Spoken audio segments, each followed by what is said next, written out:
Hello बच्चों, good morning, good afternoon और good evening. मुझे नहीं मालूम आप किस टाइम पे देख रहे हैं इस वीडियो को। कल आपका लेक्चर नहीं हो पाया था बेटा, एक्चुअली ये डिजिटल बोर्ड में प्रॉब्लम हो गई थी और ये अपलोड नहीं कर पा रहा था चीज़ों को, तो कल नहीं बन पाया था वीडियो। समय मिलेगा तो मैं आपको एक दिन में 2 वीडियो दे दूंगा, ठीक है बेटा। अच्छा भाई, हम लोगों ने ऑर्गेनिक स्टार्ट करी थी जिसमें IUPAC स्टार्ट हुआ था, जिसमें एक लेक्चर हम लोग पढ़ चुके हैं। हम लोगों ने पिछली क्लास में ऑर्गेनिक कंपाउंड्स क्या होते हैं, कैटेनेशन पावर, वैलेंसी क्या होती है, सब पढ़ लिया था। और हम लोगों ने क्लासिफिकेशन पढ़ लिया था। हम लोगों ने हाइड्रोकार्बन्स के बारे में पढ़ा, alkane, alkene, alkyne, CnH2n+2, CnH2n, CnH2n-2, single bond, double bond, triple bond. इसके बाद हम लोगों ने IUPAC नेम करना सीखा था, root word plus primary suffix. Root word हमें बताता है number of carbon atoms in principal chain और प्राइमरी सफिक्स हमें बताता है whether the chain is saturated और अनसैचुरेटेड। अगर सैचुरेटेड है, सारे बॉन्ड सिंगल हैं, तो हम लोग प्राइमरी सफिक्स लगाते हैं एन, और अगर वो अनसैचुरेटेड है, डबल बॉन्ड आने पर इन लगाते हैं और ट्रिपल बॉन्ड आने पर आइन लगाते हैं। रूट वर्ड भी मैंने लिखवाया होगा आप लोगों को, meth, eth, pro, but, pent, hex, hept, oct, non, dec, undec, dodec, tridec and so on. और भी लिखवाता था मैं, लेकिन उसकी अब जरूरत नहीं है। मैंने आपसे बोला कि मेरे भाई इसका IUPAC नाम कर दो, तो अपन कैसे पहचानेंगे कौन सा हाइड्रोकार्बन है? 6 दूनी 12, जस्ट डबल है, मतलब ये एल्कीन है। रूट वर्ड हो जाएगा हेक्स और प्राइमरी सफिक्स फिलहाल अभी हो जाएगा इन। IUPAC नाम इज हेक्सीन। हमारे बच्चों ने कुछ फ्यू पॉइंट देखे। फ्यू पॉइंट में सबसे पहले मैंने आपको होमोलोगस सीरीज बताया। ऐसी फैमिली जिनके अगल बगल वाले मेंबर्स में CH2 का डिफरेंस हो और फंक्शनल ग्रुप सेम हो, हम उन्हें कहते हैं होमोलोगस सीरीज। अगर आपसे बोला जाए C4H10O और C5H12O, क्या ये होमोलोगस है? हाँ, ये होमोलोगस है, CH2 का डिफरेंस है। लेकिन यही चीज अगर मैं खोल के बना दूं, ऐसे बना दूं, और इसको मैं, हाँ अभी भी ये क्या है? होमोलोगस है। लेकिन अगर मैं इसके स्थान पर चित्र ये बना दूं, तो अब क्या ये होमोलोगस होंगे? तो अब होमोलोगस नहीं होंगे। मैंने आपको हाइब्रिडाइजेशन निकालना सिखाया था sp3 - पाई रूल से। कार्बन ने जितने पाई बॉन्ड बनाए हैं उसको 3 में से माइनस करते जाइए, उसका हाइब्रिडाइजेशन आता जाएगा। Olefinic bond carbon carbon double bond को कहते हैं, बताया था बेटा। और acetylenic bond carbon carbon triple bond को कहते हैं, राइट बेटा। इसके बाद मैंने types of primary, secondary, tertiary और क्वाटरनरी कार्बन आपको बताया। एक कार्बन से कितने कार्बन लगे हैं, ये इस चीज को डिसाइड करता है। मैंने आपको छोटे छोटे सवाल भी कराए थे, प्यारे प्यारे सवाल कराए थे। उम्मीद करते हैं आपको वो सवाल अच्छे लगे होंगे और आप अच्छे से रिवाइज करके आए थे। क्या मैंने कोई HW दिया था? क्या दिया था? केमिकल बॉन्डिंग में, अच्छा, उतनी थ्योरी पढ़ लेना जितनी थ्योरी में फर्स्ट शीट सॉल्व हो जाए। क्या आप लोगों ने किया? आई होप आप लोगों ने किया होगा। केमिकल बॉन्डिंग में मैंने कहा था उतनी थ्योरी पढ़नी है जितनी थ्योरी में फर्स्ट शीट सॉल्व हो जाए। आई होप आप लोगों ने किया होगा। आगे बढ़ने से पहले आज का HW, पहला HW पीछे का काम है। केमिकल बॉन्डिंग में आपको वो थ्योरी पढ़नी है, उतनी थ्योरी पढ़नी है जितनी थ्योरी से शीट 2 सॉल्व हो जाए। ये पीछे का HW है।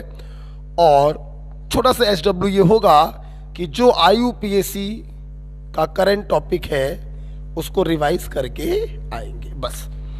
ओके, इतना काम हमने आपको दिया है। अगली क्लास जो कल होगी उसके लिए, ठीक है। अब बच्चों मैं चालू करने जा रहा हूं आज की क्लास। हमें चौथा पॉइंट बेटा पढ़ना है। चौथा पॉइंट बेटा है एल्किल ग्रुप।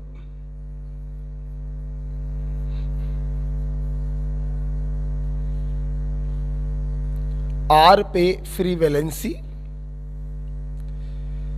इसे बेटा हम लोग एल्किल ग्रुप कहते हैं।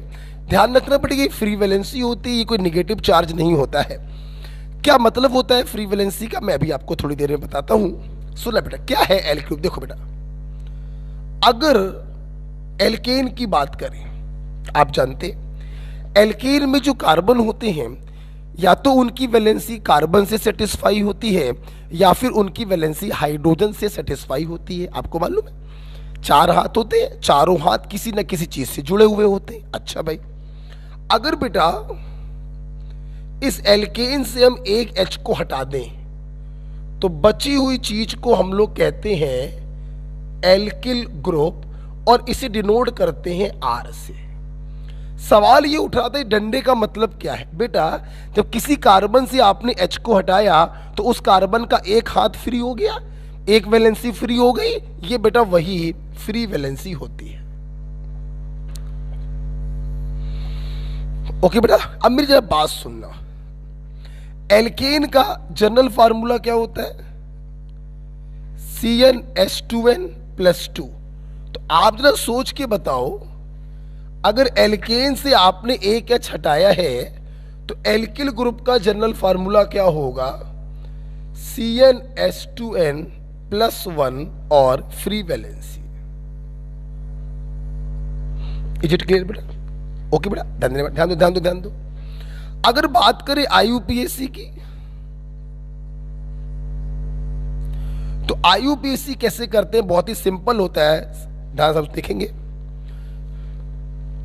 या IUPAC में हाँ, आपको हल्का सा हिंट तो मैं आपको दे ही सकता हूं। देखिए एल्केन का IUPAC आपने किया, एल्क रूट वर्ड लिखा प्लस प्राइमरी सफिक्स किया ए। जब एल्किल ग्रुप का IUPAC करते हैं, अभी विधिवत समझाऊंगा, अभी मोटा मोटा बता रहा हूं, जितने कार्बन है उसका रूट वर्ड लिखेंगे एल्क, लेकिन यहां पे हम लोग प्राइमरी सफिक्स नहीं लिखते हैं। हेलो क्लास, थोड़ी देर बाद। ओके बेटा, इधर देखो बेटा, हाँ यहां पे जब IUPAC नाम करते हैं तो रूट वर्ड अपन एल्क लिखते हैं, लेकिन प्राइमरी सफिक्स का इस्तेमाल हम लोग नहीं करते। क्यों नहीं करते, रीजन क्या है बेटा, आपको मालूम है कि सिंगल बॉन्ड को हम लोग फंक्शनल ग्रुप तो मानते ही नहीं है, उसकी पोजीशन दिखाने की जरूरत तो पड़ती ही नहीं है। तो इसका नाम हम लोग सिंपल क्या करते हैं, रूट वर्ड लिख देते हैं और प्लस कर देते हैं इल। ओके, तो इसका नाम हम लोग कैसे करते हैं, मैं आपको सिंपल भी बता रहा हूं, ज्यादा अंदर नहीं घुसेंगे, अभी अंदर घुसेंगे थोड़ी देर के बाद। इसका नाम सिंपल कैसे करेंगे, हम लोग रूट वर्ड लिख देते हैं और प्राइमरी सफिक्स नहीं लगाएंगे, सीधे लगा देते हैं हम लोग इल। ओके होगी बात? अच्छा बेटा सुनना, जिस प्रकार से आप एल्केन से H हटाने पर बची हुई चीज को एल्किल ग्रुप कहते हैं, उसी प्रकार से डियर आप एल्कीन या एल्काइन से अगर एक H हटाएंगे तो वहां पर भी कार्बन की वैलेंसी क्या हो जाएगी, फ्री हो जाएगी। अब देखना, तो इन ग्रुपों को हम लोग कहते हैं एल्क प्लस, यहां पे हम लोग प्राइमरी सफिक्स का इस्तेमाल करते हैं और प्लस कर देते हैं इल ग्रुप। सवाल ये उठ रहा कि यहां पे प्राइमरी सफिक्स का इस्तेमाल क्यों किया, बहुत ही आसान तरीका समझने का। डबल और ट्रिपल बॉन्ड को हम लोग मानते हैं फंक्शनल ग्रुप, तो उनकी पोजीशन बताना जरूरी होता है, इसलिए हम लोग यहां पर प्राइमरी सफिक्स का इस्तेमाल करेंगे, लेकिन यहां पर हम लोग प्राइमरी सफिक्स का इस्तेमाल नहीं करते, सिंपल रूट वर्ड और इल लगा देते हैं, जबकि यहां पर रूट वर्ड के साथ प्राइमरी सफिक्स भी लगाते हैं और प्लस इल कर देते हैं। राइट, लिख लिया आप लोगों ने? जल्दी देखिए बेटा। ओके, अब हम लोग एग्जाम्पल्स इसके देखेंगे, आप ये नेम अब लिखना मत। ओके, वो हम डिटेल में आपको समझाएंगे, अभी मैंने ऐसे आपको बता दिया है।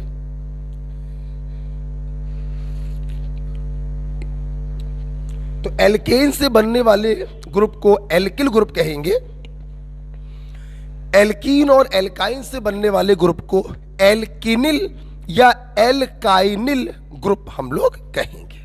ओके बेटा, अच्छा एग्जांपल्स देखें, चलो एग्जांपल देखते हैं। बिल्कुल आराम से पढ़ेंगे, कूलली पढ़ेंगे, ठीक है।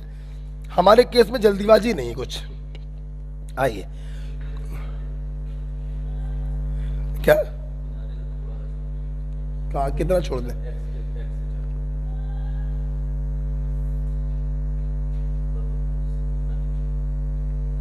चाहिए सही करिए जाके उसमें। चलिए ठीक है, आइए कुछ एग्जांपल्स देख लेते हैं हम लोग। जैसे सब लोग देखेंगे बेटा, मान लीजिए, ठीक है, मान लीजिए ये क्या है, एक कार्बन का एल्केन है, एक कार्बन का root word meth, primary suffix ane, methane नाम हो गया। मैंने क्या किया बेटा, मीथेन से एक एच को हटाया, तो ये जो ग्रुप बना इसका नाम क्या होगा, रूट वर्ड हो गया एल्क, और प्लस कर देंगे इल, नाम हो गया मैथिल ग्रुप, और शॉर्ट में इसको लिखते हैं ME। क्या लिखते हैं बेटा, ME। आप देख रहे हैं, हमने रूट वर्ड के साथ इल लगा दिया, प्राइमरी सफिक्स का इस्तेमाल नहीं करेंगे, तो मीथेन से बना एल्किल ग्रुप होगा मिथाइल ग्रुप या मैथिल ग्रुप। सिमिलरली हमने आपको ये दिया, ऑफ कोर्स 2 कार्बन का एल्केन है, इथेन होगा। हमने इससे H को हटाया, क्या हुआ, 2 कार्बन का एल्काइल ग्रुप प्राप्त हो गया, बोले तो इथाइल ग्रुप।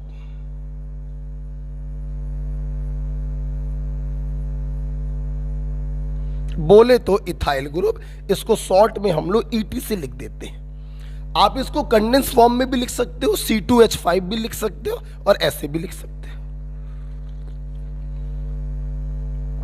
ओके बेटा, नेक्स्ट देखिए, अभी जो भी एल्किल ग्रुप में आपको दिखा रहा हूं वो एल्केन से बनाकर दिखा रहा हूं। ये बेटा क्या है, 3 कार्बन का एल्केन है, ये रूट वर्ड होगा प्रोप और प्राइमरी सफिक्स होगा ए। अब आपको पेन बंद करना पड़ेगा और सामने देखना पड़ेगा। देखिए देखो ना, जब आप प्रोपेन से प्रोपाइल ग्रुप बनाने की सोच रहे हैं तो यहां पे आपको देखना पड़ेगा। देखिए क्या, इन दोनों में एक ही प्रकार के कार्बन थे, प्राइमरी प्राइमरी, जबकि प्रोपेन में देखिए 2 प्रकार के कार्बन है। Terminal carbon is primary and this carbon is secondary.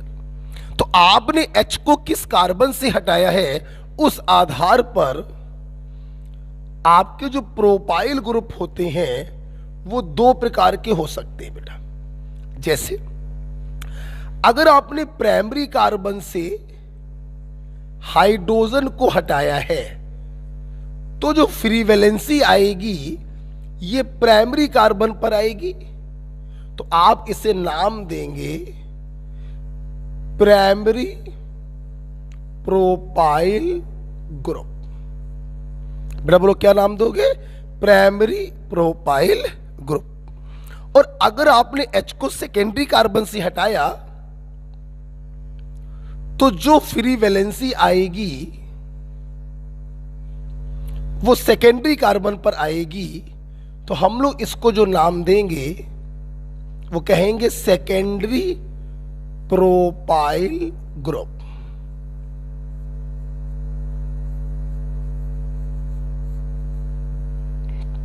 Okay, तो बड़ा जो प्रोपाइल ग्रुप होता है ना वो 2 प्रकार का पॉसिबल है, प्राइमरी प्रोपाइल भी पॉसिबल है और सेकेंडरी प्रोपाइल भी पॉसिबल है। अगर फ्री वैलेंसी प्राइमरी कार्बन पर है तो प्राइमरी प्रोपाइल कहेंगे और सेकेंडरी कार्बन पे है तो सेकेंडरी प्रोपाइल कहेंगे। ओके बेटा, लिख लिया।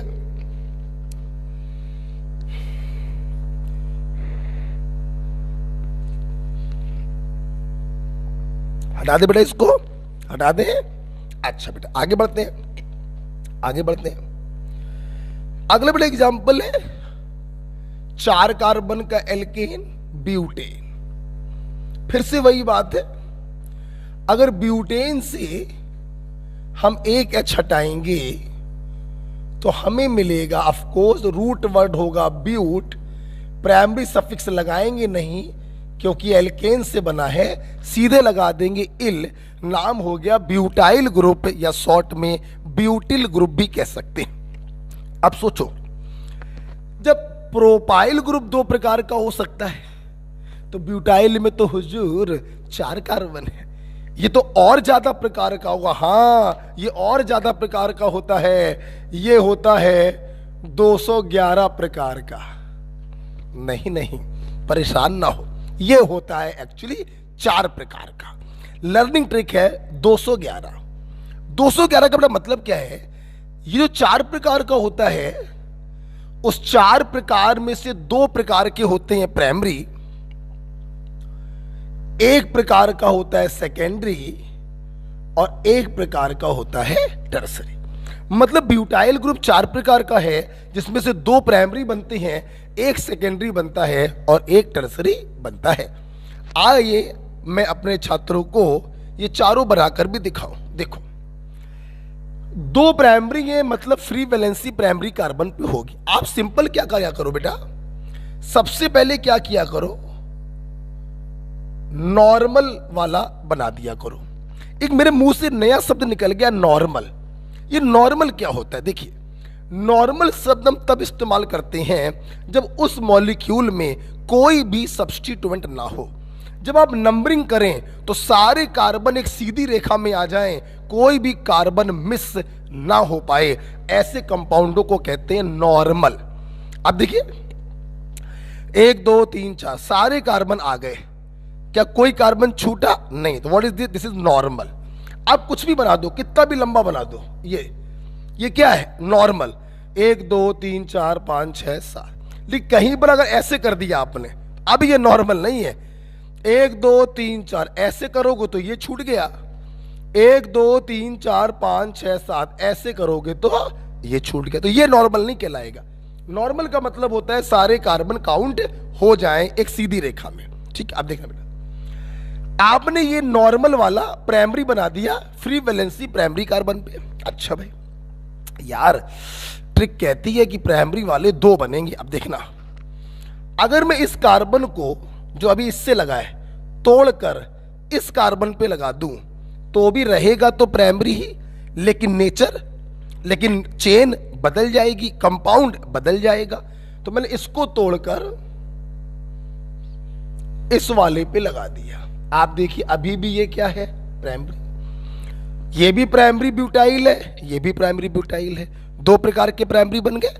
अब क्या बनाना है? सेकेंडरी। अगर इसको आगे बढ़ा के यहां लगा दें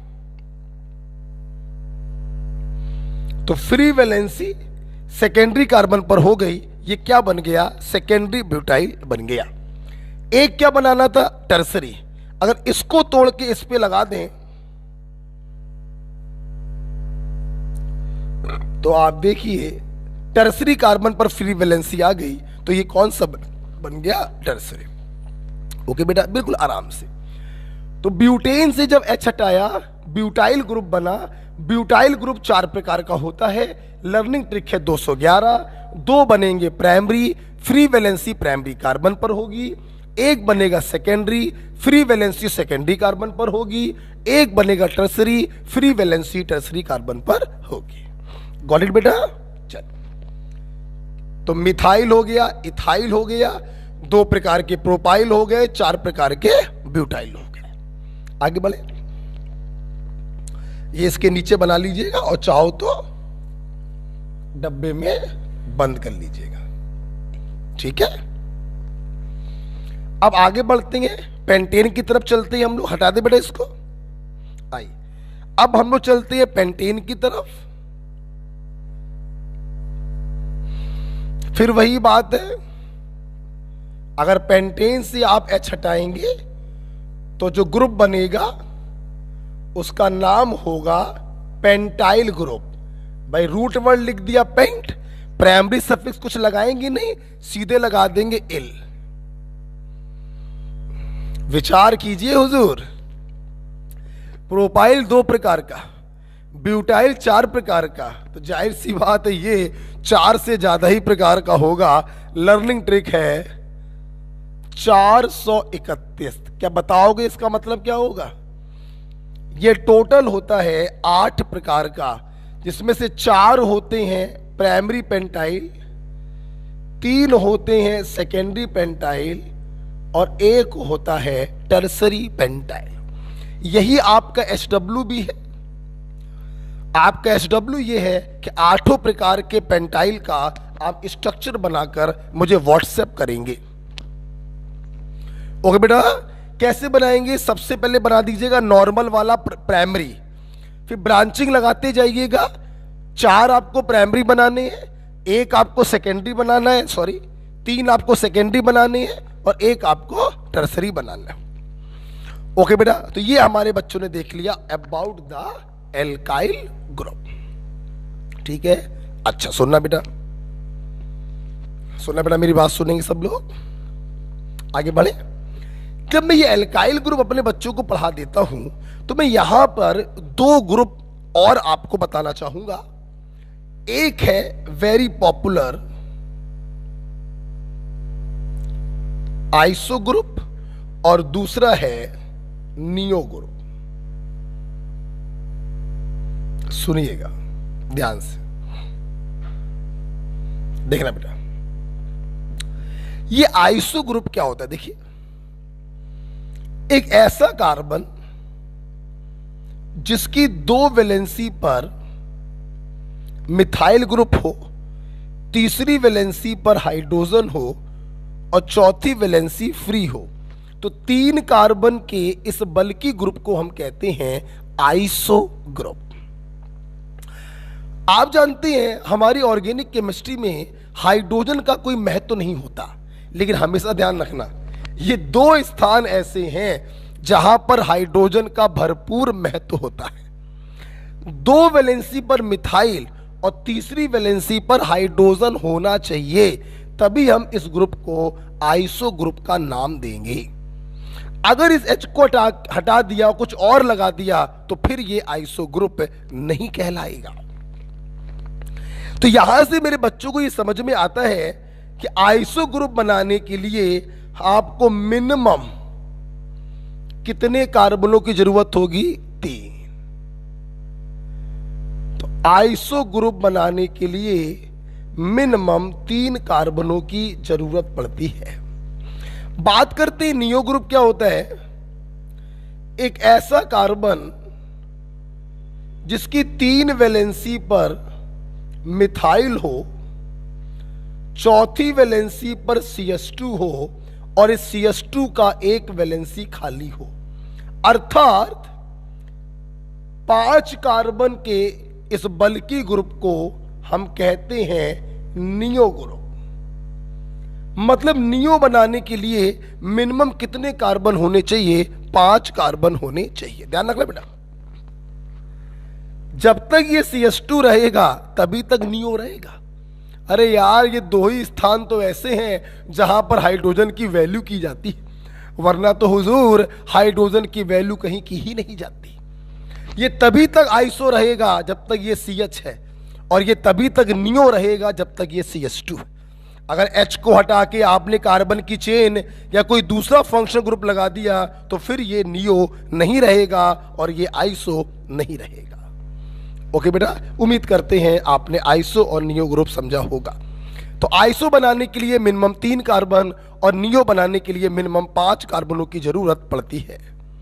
ओके, लिख लिया है? अच्छा, आओ बेटा देखते हैं। ये हो गया, आइसो हो गया, नियो हो गया। जब देखते हैं हमारे स्टूडेंट क्या कर पाएंगे। आइए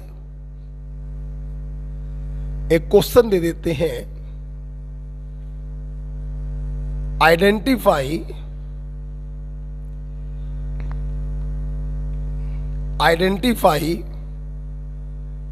आइसो एंड नियो ग्रुप।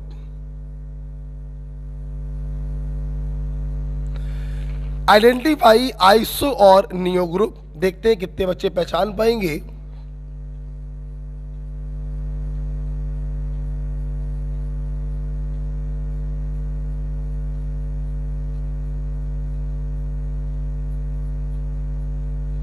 एक कंपाउंड ये दे दिया,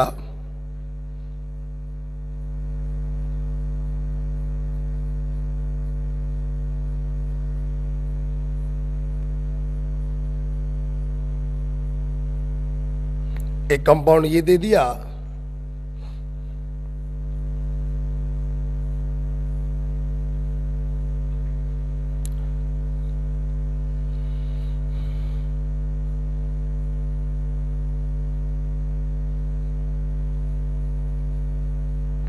एक कंपाउंड ये दे दिया और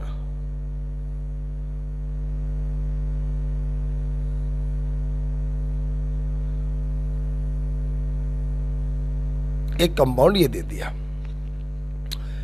मैंने आपसे पूछा आइसो और नियो ग्रुप को आइडेंटिफाई करिए। आइसो आप समझ गए होंगे, CH3 CH CH3 is iso. Neo क्या है? CH3 CH3 CH3 C CH2 is neo.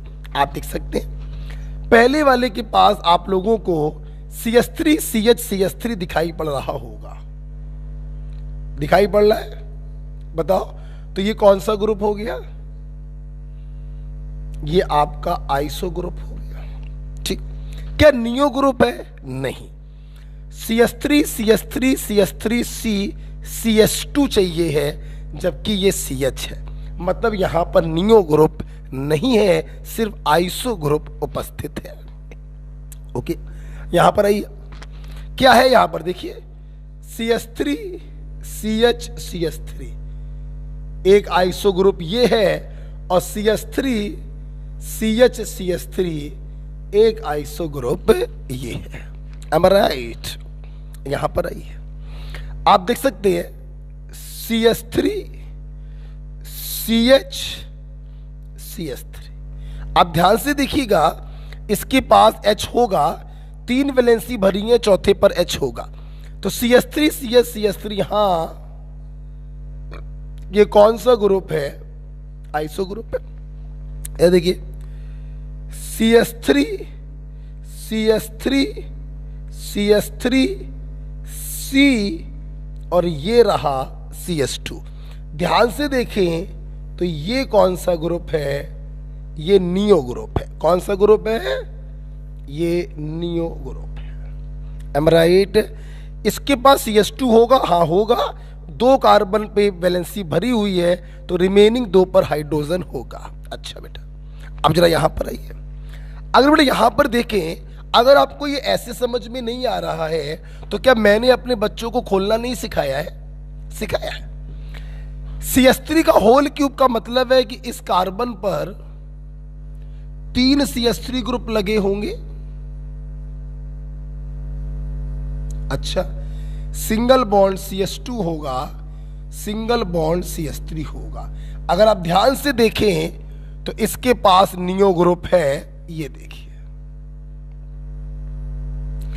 मतलब ये जो 4 कंपाउंड आपके सामने बने थे, पहले वाले के पास सिर्फ आइसो है, दूसरे वाले के पास 2 आइसो है, तीसरे वाले के पास सिर्फ नियो है, और चौथे वाले के पास 1 आइसो और 1 नियो है। मैं उम्मीद करता हूं आप आइसो और नियो ग्रुप पहचानना सीख गए होंगे। ओके, हम आगे बढ़ जाएं बेटा, आप लिख चुके होंगे शायद। ठीक है, अच्छा भाई, अब हम लोग बेटा बात करेंगे यहां पर एल्काइल ग्रुप के नेम कैसे करते हैं। सबसे पहले हम आपको सिखाएंगे एल्काइल ग्रुप के जर्नल नेम कैसे किए जाते हैं। देखिए, जर्नल नेम बेटा कैसे करते हैं, हम जिस कार्बन पर वैलेंसी फ्री होती है, मतलब जिस कार्बन पे वैलेंसी फ्री है उसका नेचर क्या है, प्राइमरी, सेकेंडरी या टर्सरी, जो उस कार्बन का नेचर होगा वो उस एल्काइल ग्रुप का नेचर होगा। मैंने अभी समझाया भी था आपको। अगर प्राइमरी कार्बन पे वैलेंसी फ्री है तो वो प्राइमरी एल्काइल होगा, टर्सरी कार्बन पर वैलेंसी फ्री है वो टर्सरी एल्काइल होगा। तो नेचर ऑफ एल्काइल ग्रुप लिख दिया प्लस, जितने टोटल कार्बन हो उसका रूट वर्ड लिखेंगे और प्लस कर देंगे एल। अभी थोड़ी देर पहले मैंने आपको ये बताया था।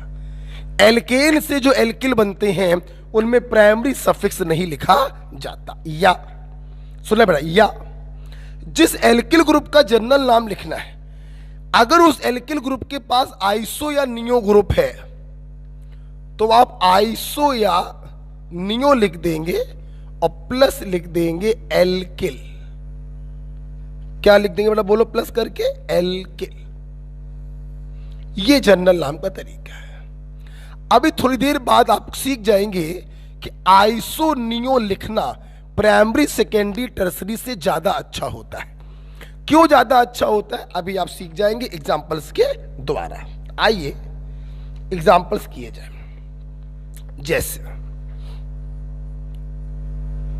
मैंने आपको ये दिया, ठीक, मैंने आपसे बोला बताइए जरा इसका जनरल नेम क्या होगा। आप देखिए फ्री वैलेंसी जिस कार्बन पर है उसका नेचर क्या है, सेकेंडरी है बेटा, सेकेंडरी। तो आपने क्या लिखा, सेकेंडरी लिखा, प्लस कुल कार्बन कितने हैं, 3, रूट वर्ड हो गया प्रोप, प्लस कर दिया इल, तो जनरल नेम हो गया सेकेंडरी प्रोपाइल ग्रुप। बेटा बोलो क्या हो गया, सेकेंडरी प्रोपाइल ग्रुप। अगर आप ध्यान से देखें तो आप इसका एक नाम और भी लिख सकते हैं। आपको इसमें आइसो ग्रुप दिखाई पड़ रहा है तो आप इसका नाम ये भी लिख सकते हैं आइसो प्रोपाइल ग्रुप। बेटा बोलो क्या लिख सकते हैं, आइसो प्रोपाइल ग्रुप। ठीक है, अच्छा भाई मान लीजिए मैंने आपको एक कंपाउंड ये दे दिया,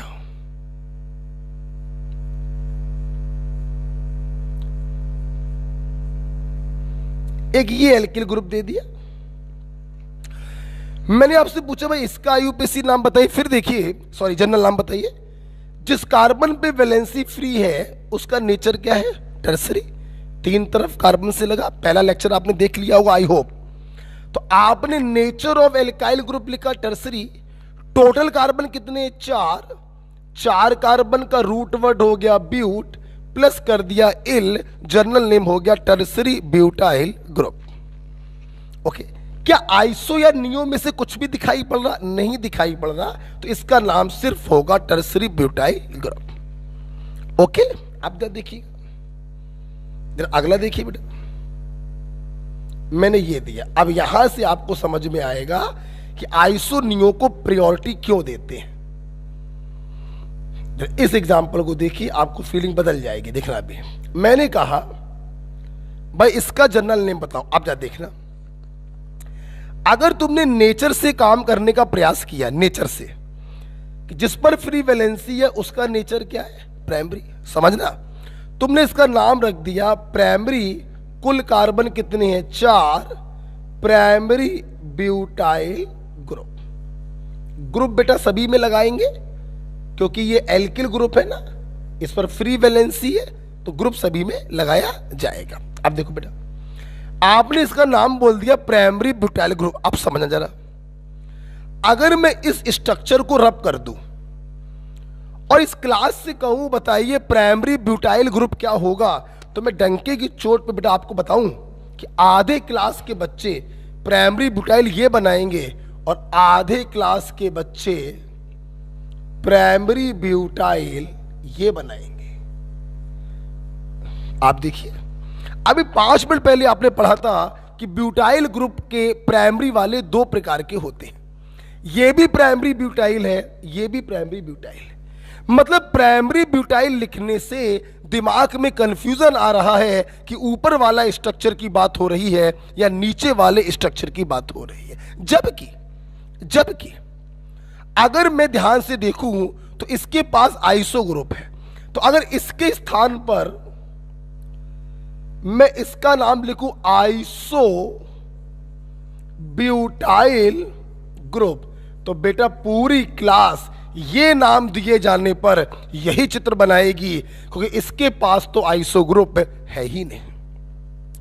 मतलब आइसो या नियो बोलने पर कंफ्यूजन बिल्कुल खत्म हो जाता है, जबकि प्राइमरी सेकेंडरी बोलने पर कंफ्यूजन बना रहता है। नाम इसके दोनों ही सही हैं, ये प्राइमरी ब्यूटाइल है, लेकिन अच्छा नाम इसका होगा आइसो ब्यूटाइल, क्योंकि प्राइमरी ब्यूटाइल बोलने पर चित्र ये भी बन सकता है।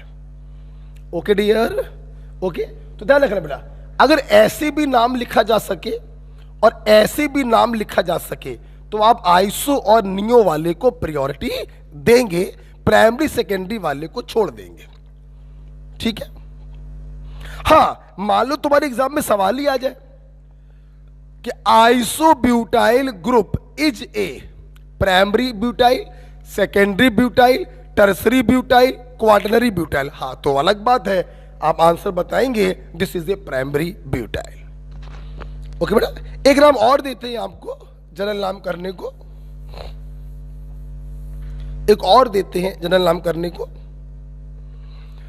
मैंने ये दिया, तो समझिएगा बेटा मेरी बात, नो रेक्टिफिकेशन, फिर समझना।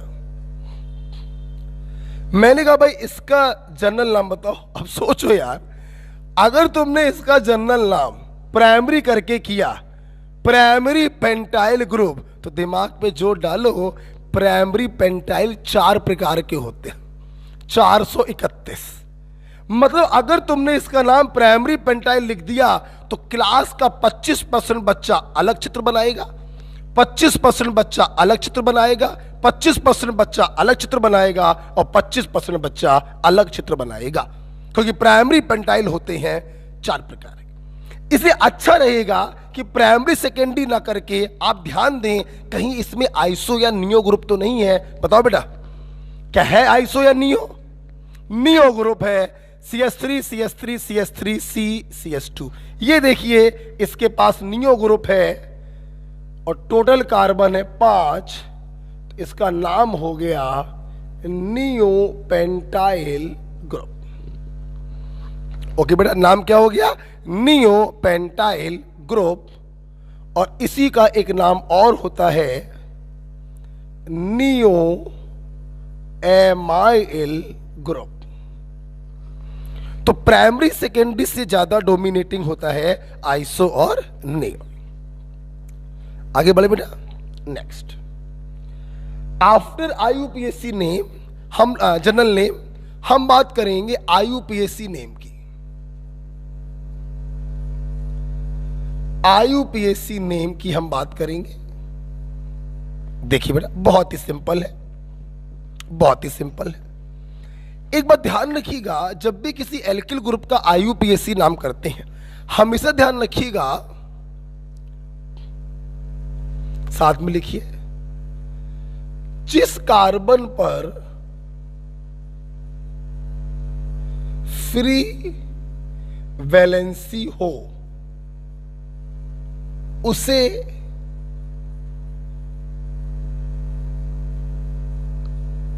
एक नंबर देते हुए लॉन्गेस्ट चेन, और लॉन्गेस्ट चेन को क्या कहते हैं? Principal chain छाटो।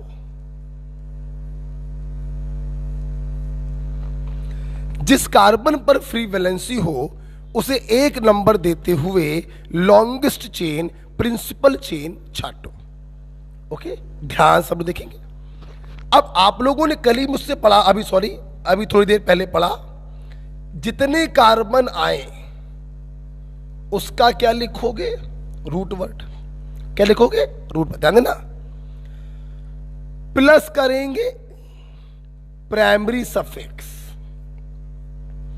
ध्यान रखिएगा, प्राइमरी सफिक्स एन भी होता है, इन भी होता है और बोलो आइन भी होता है। और मैंने अभी अभी आपको पढ़ाया कि एन वाला प्राइमरी सफिक्स एल्किल ग्रुप में इस्तेमाल नहीं किया जाता। अगर एल्केन से कोई एल्किल ग्रुप बना है तो रूट वर्ड लिखने के बाद सीधे हम लिख देते हैं इल। बेटा बोलो क्या लिख देते हैं? इल। लेकिन एल्कीन या एल्काइन से अगर कोई एल्किल ग्रुप बना है तो ऑफ कोर्स आपको प्राइमरी सफिक्स इन या आइन भी लिखना पड़ेगा। तरीका वही होता है, root word plus primary suffix plus कर देते हैं एल। ओके, एक नंबर किसको दोगे? जिस पर फ्री वैलेंसी है और लॉन्गेस्ट चेन छाटोगे। याद करिए मैंने हाइड्रोकार्बन के नाम भी ऐसे ही लिखवाए थे, root word plus primary suffix. वहां पर इल नहीं था। वहां पर इल क्यों नहीं था? क्योंकि हाइड्रोकार्बन की सारी वैलेंसी सेटिस्फाई होती हैं आइदर कार्बन से और हाइड्रोजन से। यहां पर इल क्यों लगाया? क्योंकि इस पर एक फ्री वैलेंसी है। प्राइमरी सफिक्स में ध्यान रखना, इन आइन का इस्तेमाल होता है लेकिन एन का आइन इस्तेमाल नहीं होता। ओके, आइए देखते हैं, कुछ एग्जांपल्स करेंगे। एक दो मैं कर देता हूं फिर आप करिएगा, ठीक है? जैसे मान लो मेरे भाई मैंने ये दिया, ये बेटा मैंने ये दिया है।